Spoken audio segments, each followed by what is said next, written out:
দর্শক, আমরা দেশের পাশাপাশি প্রবাসে কেন কমিটি করছি, কেন শাহনে সাহাবার কার্যক্রম দরকার? এক নম্বর হচ্ছে, প্রবাসে শাহনে সাহাবা জাতীয় ক্ষতি ফাউন্ডেশনের কাজ হচ্ছে কোনো প্রবাসী যদি আইনগত জটিলতায় পড়ে তাহলে অ্যাম্বাসির সহযোগিতা নিয়ে তাকে আইনিভাবে সাপোর্ট দেয়া, আইনিভাবে সহযোগিতা দেয়া।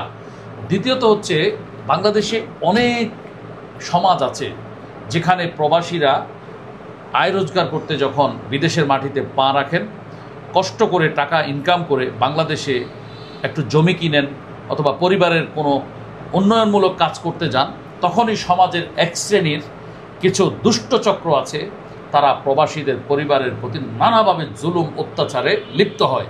এরকম অ্যাভেলেবেল। সেই প্রবাসী তখন অসহায়ত্ব বরণ করা ছাড়া আর তার কোনো উপায় থাকে না, কারণ তিনি চাইলে দেশে আসতে পারেন না। দেশে তার ছোট ছোট বাচ্চা, তার স্ত্রী, তার মা, তার বাবা, এরা অনেকটা অসহায়ত্ব বরণ করেন। অথচ প্রবাসীরা হচ্ছে এই দেশের জন্য রত্নতুল্য, কারণ তাদের রেমিটেন্সের টাকা দিয়ে কিন্তু এই বাংলাদেশ টিকে আছে। তো সেই প্রবাসীরা যখন শাহনে সাহাবা জাতীয় ক্ষতি ফাউন্ডেশনের কাছে কোনো সহযোগিতা চান, তখন কিন্তু আমরা স্থানীয় লোকাল থানার ওসি, ইউএনও, পুলিশের এসপি অথবা ডিসি, ওনাদের সাথে আমরা প্রয়োজনীয় যোগাযোগ রক্ষা করে আমরা ওই ভিকটিম প্রবাসী পরিবারকে সেবা দেওয়ার জন্য আমরা চেষ্টা করি। ইতোমধ্যে আমরা এমন বহু পরিবারকে সেবা দিয়েছি। দ্বিতীয়ত হচ্ছে, প্রবাসে অনেক ভাইয়েরা ইন্তেকাল করেন, এটা খুবই বেদনাদায়ক। পরিবার পরিজনকে ছেড়ে তিনি সেখানে অসুস্থ হয়ে নানাভাবে ইন্তেকাল করেন। এমন অনেক প্রবাসী আছেন যার ইন্তেকালের পর তার লাশটা তার পরিবার আনতে পারছে না, দেশে আনার আগ্রহ আছে কিন্তু আনতে পারছে না।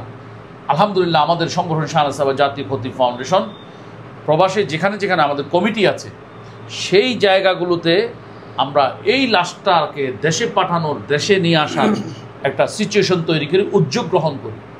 আপনারা জানেন, কুমিল্লা, আজকে আমরা কথা বলছি কিন্তু কুমিল্লায় বসে, নাজাতুল উম্মা মাদ্রাসা, এটা আমাদের শেখ আবদুল্লাহ আল মামুন মুস্তাফি হাফিজাহুল্লাহর প্রতিষ্ঠিত মাদ্রাসা।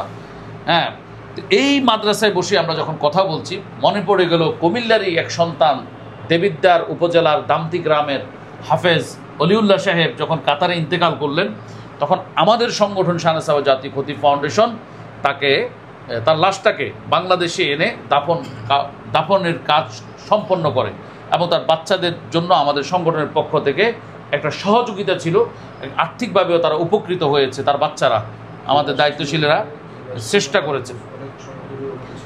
এই লাশটা, অলিউল্লাহ সাহেবের এই লাশটা, আমাদের মহাসচিব সাহেব আমাকে স্মরণ করাই দিলেন যে অলিউল্লাহ সাহেবের এই লাশটা সেখানে দীর্ঘদিন পড়ে আছে, টাকার অভাবে আনতে পারছে না আইনি প্রক্রিয়া সম্পাদন করে। কিন্তু শাহনে সাহাবা জাতীয় ক্ষতি ফাউন্ডেশন কাতার শাখাকে আমি শুকরিয়া জানাচ্ছি, তারা অনেক কষ্ট করে, অনেক সিস্টেম অবলম্বন করে রাষ্ট্রদূতের সহযোগিতায় এই লাশটাকে আমরা এখানে এনেছি। কাতারে ইতিমধ্যে আমি সফর করেছি, কাতারে আমাদের কেন্দ্রীয় সেন্ট্রাল মজলিস শুরার সভাপতি মহোদয় মৌলানা সালাউদ্দিন জাহাঙ্গীর সাহেব সফর করেছেন। আমরা সেখানে 12টি ইমাম কনফারেন্স করেছি, রাষ্ট্রদূতের সাথে আমরা বৈঠক করেছি, মিটিং করেছি। এই ফল কিন্তু আমরা সেটা পেয়েছি। অলিউল্লাহ সাহেবের লাশটাকে আমরা যখন দেশে আনি, সেটা অনেক কাজে লেগেছে আলহামদুলিল্লাহ। তো আজকে আমরা আমাদের মক্কা মহানগরীর সম্মানিত সভাপতি মৌলানা শাহিদুল ইসলাম রহমতপুরি হাফিজাহুল্লাহকে আমরা অনুরোধ করব, আপনি মক্কাতে যে কাজ করছেন, এটা আপনার অনুভূতিটা কেমন লাগছে, আপনি যদি আমাদেরকে বলতেন। একত্রিত হওয়ার তৌফিক দান করছেন, এই জন্য শুকরিয়া আদায় করছি, কৃতজ্ঞতা প্রকাশ করছি শাহনে সাহাবা জাতীয় ক্ষতি ফাউন্ডেশনের চেয়ারম্যান মহোদয়কে। আমরা মক্কাতুল মুকাররমা, আমরা অনেকেই জানি সৌদি আরবের আইন সিস্টেম ভিন্ন, এরপরও সামগ্রিকভাবে শাহনে সাহাবা জাতীয় ক্ষতি ফাউন্ডেশন হাঁটি হাঁটি পা পা করে প্রবাসীদের মধ্যে একটা আস্থার জায়গা হিসাবে এটাকে তারা বেছে নিচ্ছেন।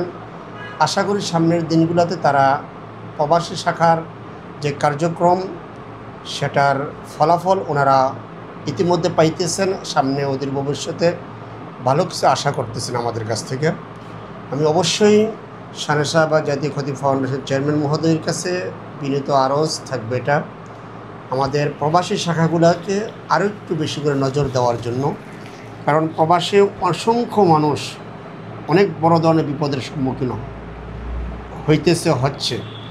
বিশেষ করে আত্মীয় স্বজন, পাড়া প্রতিবেশী, যাদের খারাপ দৃষ্টি প্রবাসীদের দিকে থাকে, যাদের জায়গা জমিগুলো আত্মসাৎ করার জন্য উঠে পড়ে লেগে থাকে, এই সমস্ত কার্যক্রমগুলোতে যদি আমরা আলাদাভাবে দৃষ্টি দিতে পারি তাহলে ক্রমান্বয়ে শানে সাহাবা জাতীয় খতিব ফাউন্ডেশন প্রবাসীদের কাছে একটা আস্থা ঠিকানা হবে ইনশাআল্লাহ। আলহামদুলিল্লাহ, মক্কা শাখা হাঁটি হাঁটি পা পা করে অগ্রসর হচ্ছে। আমরা ক্রমান্বয়ে নতুন নতুন সদস্য সংগ্রহ করতেছি। মাঝখান দিয়ে একটা সমস্যা হয়েছিল, আমরা অনেকেই জানি মক্কাতুল মুকাররমার আশেপাশে বিভিন্ন স্থাপনাগুলা ভেঙে ফেলা হচ্ছে, নতুন করে সেই জায়গাগুলোতে বহুতল ভবন তৈরি করার জন্য, হোটেল ভবন তৈরি করার জন্য, যার কারণে আমরা মাঝখান দিয়ে আমাদের কার্যক্রম কিছুটা শীতলতা আসছিল। আলহামদুলিল্লাহ, এখন আমরা সেটা কাটিয়ে উঠতেছি এবং নতুন সদস্য সংগ্রহের দিকে আমরা শানে সাহাবা জাতীয় খতিব ফাউন্ডেশন কি এটা আমরা প্রবাসীদের কাছে আমরা বোঝানোর চেষ্টা করছি। আমরা যে নতুন করে নিবন্ধন লাভ করলাম, সরকারি নিবন্ধন, এতে আপনার অনুভূতি কি? আলহামদুলিল্লাহ, আমরা যখন প্রবাসে ছিলাম আর ইতিমধ্যে আমরা শানে সাহাবা জাতীয় খতিব ফাউন্ডেশনের জাতীয় নিবন্ধন প্রাপ্তির খবরটা আমরা পাই। বিশেষ করে সদস্যদের কাছে সেটা মনে হচ্ছে যেন আকাশের চাঁদ পেয়েছে। আলহামদুলিল্লাহ, মানে শানে সাহাবা জাতীয় খতিব ফাউন্ডেশনের নিবন্ধন পাওয়াটা তারা মনে করতেছে নিজেদের পরিবারের ভালো কিছু একটা পাইছে, এটা মনে করছে। আচ্ছা, আমরা কি আপনার কাছ থেকে এটা আশা রাখতে পারি যে বাংলাদেশ থেকে মক্কাতুল মুকাররমায় হজ পালনে গেলে অনেক হাজিরা সেখানে দুর্ভোগের শিকার হন? এ বিষয়ে শানে সাহাবা জাতীয় খতিব ফাউন্ডেশন মক্কা মহানগরী শাখা কোনো বিশেষ স্পেশাল কোনো উদ্যোগ নিতে পারে কিনা? আলহামদুলিল্লাহ, ভালো একটা কথা বলছেন চেয়ারম্যান মহোদয়। গত 2 কি 3 মাস পূর্বে নারায়ণগঞ্জের একটা কাফেলা একাধিক দিন তারা খাবার পাচ্ছিল না। যেই গ্রুপ লিডার তাদেরকে পাঠাইছিল ওনারা তাদের কোনো খোঁজখবর নেয় নেই। আমি নিজে ব্যক্তিগতভাবে উদ্বিগ্ন হয়ে এদের খাবারের ব্যবস্থা আমি করছি। হ্যাঁ, ওনাদের হোটেলের সমস্যা ছিল, তো যে ব্যক্তি তাদের পাসপোর্টগুলো আটকে রাখছিল ওনাকে তাদের পাসপোর্টগুলো ফিরিয়ে দেওয়ার জন্য এই বিষয়ে আলহামদুলিল্লাহ শানে সাহাবা পূর্বেও হাজিদের পাশে ছিল, এখনও আলহামদুলিল্লাহ অসংখ্য দায়িত্বশীল হাজি সাহেবদের খেদমতে আছে। বিশেষ করে যেটা বলছেন যে হাজি সাহেবদের খেদমতের জন্য সর্বাধুনিক যত প্রকারের সেবা আছে হাজি সাহেবদের জন্য সর্বপ্রকারের সেবা আলহামদুলিল্লাহ আমাদের মাঝে বিদ্যমান আছে। আলহামদুলিল্লাহ, দর্শক আপনারা শুনলেন শানে সাহাবা জাতীয় খতিব ফাউন্ডেশনের প্রবাস শাখা কী এবং কী জন্য আমরা করছি। অনেকের মনে সন্দেহ, সংশয় বা প্রশ্নের উদ্রেক হতে পারে যে কী জন্য শানে সাহাবা একটা অরাজনৈতিক সামাজিক স্বেচ্ছাসেবী সংগঠন তারা বিদেশে কেন শাখা করবে। আজকের এই ভিডিওর মাধ্যমে আপনারা সেটা সুস্পষ্ট হয়েছেন বলে আমরা আশা রাখি এবং আপনারা খুশির খবর পেয়েছেন। আমাদের মক্কা মহানগরী শাখার সম্মানিত সভাপতি মাওলানা শাহিদুল ইসলাম রহমতপুরি হাফিজাউল্লাহ, তিনি কিছুক্ষণ আগে তিনি বলেছেন, আপনারা শুনেছেন, যে মক্কা মহানগরীতে হজ ব্রত পালন করতে গিয়ে অথবা ওমরা পালন করতে গিয়ে যদি কেউ দুর্যোগের শিকার হয়েছেন, এর আগেও তারা সেখানে সেবা দিয়েছেন, একটা কাফেলার নামও তারা উল্লেখ করেছেন। আগামীতেও এই সেবা অব্যাহত থাকবে এবং আরও ব্যাপকভাবে সেবা কার্যক্রম পরিচালিত হবে। সৌদি আরবের রাষ্ট্রীয় আইন মেনেই এই সংস্থা সেখানে হাজিদেরকে, ওমরা যাত্রীদেরকে সেবা প্রদান করবে ইনশাআল্লাহ। সকলে শানে সাহাবা জাতীয় খতিব ফাউন্ডেশনের সাথে থাকুন, শানে সাহাবাকে ভালোবাসুন। আজকে আমরা নাজাতুল উম্মাহ মাদ্রাসায় বসে কুমিল্লা এখানে এই ভিডিওটি করেছি।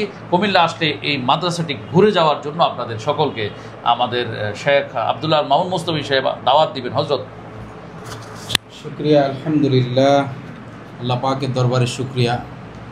আল্লাহ সুবহানাহু তাআলা আমাদের এই মাদ্রাসায় কিছুদিন পর পর বড়দের আগমন ঘটায়, তার ধারাবাহিকতায় আজকে দেশের জাতীয় ইমাম খতিব মুয়াজ্জিনদের জাতীয় ঐক্যবদ্ধ প্ল্যাটফর্ম, ঐক্যবদ্ধ সংগঠন শানে সাহাবা জাতীয় খতিব ফাউন্ডেশনের মহতরাম চেয়ারম্যান মহোদয় ফজিলতুল শেখ মুফতি শামীম মজুমদার হাফিজুল্লাহ তশরিফ এনেছেন। আমাদের মহাসচিব মহোদয় হযরত ফজিলতুল শেখ মুফতি শরীফুল্লাহ তরিকি সাহেব, তিনিও তশরিফ এনেছেন। আমাদের মক্কাতুল মুকাররমার সভাপতি মহোদয় শেখ মাওলানা শাহিদুল ইসলাম রহমতপুরি সাহেব আছেন। আলহামদুলিল্লাহ, আমাদের ইউসুফ ফারুকি শাহ হুজুর সহ অনেক ওলামায়ে কেরাম আসছেন, ভালো লেগেছে।